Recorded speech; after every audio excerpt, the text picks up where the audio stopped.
समस्या के भंवर जाल में जब कोई व्यक्ति फंस जाता है, मन के अंदर छटपटाहट होनी प्रारंभ हो जाती है। इस समस्या के भंवर जाल से मैं अपने आप को कैसे बाहर निकाल सकता हूँ। इस उधेड़ बुन में वह अनेकों प्रकार का चिंतन है मन में करना प्रारंभ कर देता है। जब तक व्यक्ति के जीवन में आने वाली समस्या से समाधान प्राप्त नहीं होता है, तब तक उसकी बेचैनी है, छटपटाहट है, वह दूर होने का नाम ही नहीं लेती थी।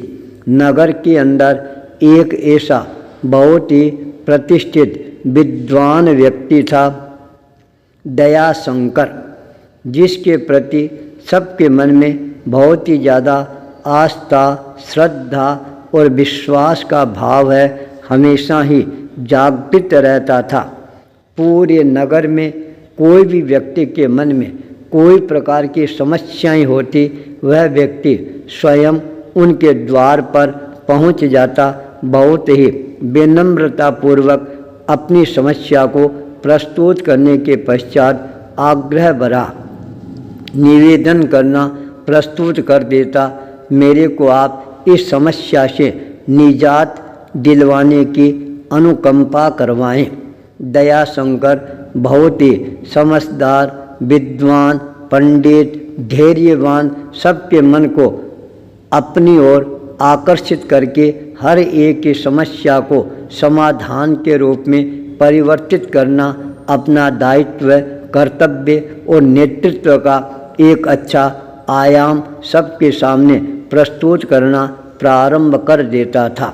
वह गंभीर चिंतन के साथ समस्या को सुनने के पश्चात उसके समाधान के लिए छोटे छोटे सूत्र है वो प्रदान करने प्रारंभ कर देते थे। छोटे छोटे सूत्र हैं आने वाले व्यथित मन को बहुत ही ज़्यादा शांति, तृप्ति की अनुभूति कराने वाले बन जाते थे। नगर के लोगों के मन में और ज़्यादा पंडित दयाशंकर के प्रति आस्था के भाव गहनता के साथ जागृत होने प्रारंभ हो जाते हैं। लंबा समय निकल जाता है।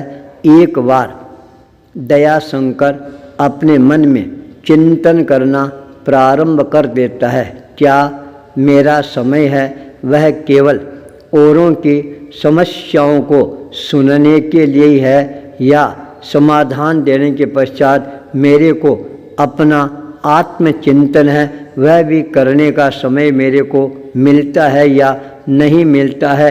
मैंने अपने लिए आज तक साधना के मार्ग को प्रशस्त करने के लिए कितना समय दिया है, यह भी मेरे लिए एक गहन चिंतन का विषय बनना चाहिए।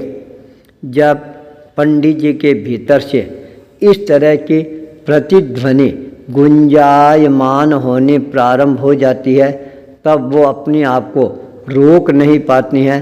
मन में गहराई के साथ चिंतन करना प्रारंभ कर देती है। जब तक मैं अपने घर पर रहूँगा, अपने नगर में रहूँगा, तब तक लोगों का सिलसिला है, यह कभी भी कम होने वाला नहीं है। यह तो दिन प्रतिदिन और ज़्यादा बढ़ने वाला ही है।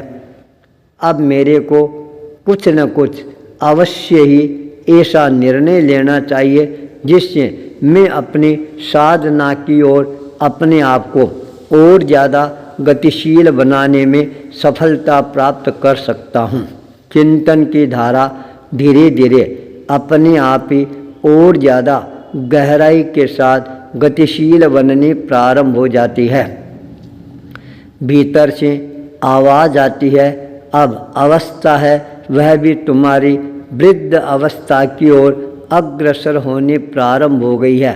क्यों नहीं अपने आप को एकांत साधना के लिए आगे बढ़ाना प्रारंभ कर दे।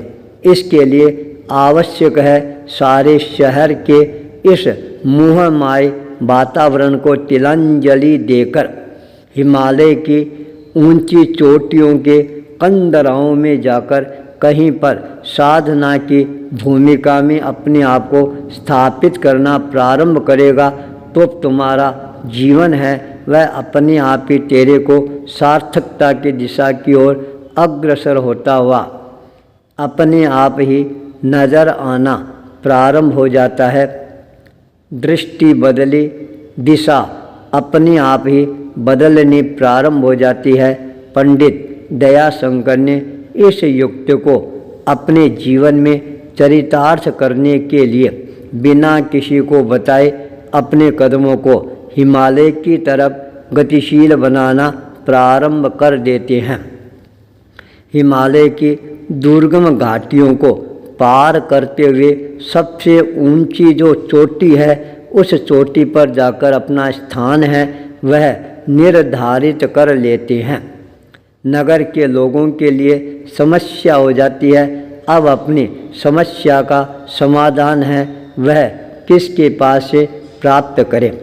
नगर के बहुत सारे लोग अब पंडित दयाशंकर की खोज के लिए निकल पड़ते हैं। दुर्गम घाटियों तक पहुंच जाते हैं, ऊंचे ऊंचे पहाड़ों को पार कर देती हैं, नदियों को पार कर देती हैं, झरनों को पार करते हुए आखिर में वहाँ तक पहुँच ही जाती हैं जहाँ पर साधक साधना का मार्ग है प्रशस्त कर रहा था।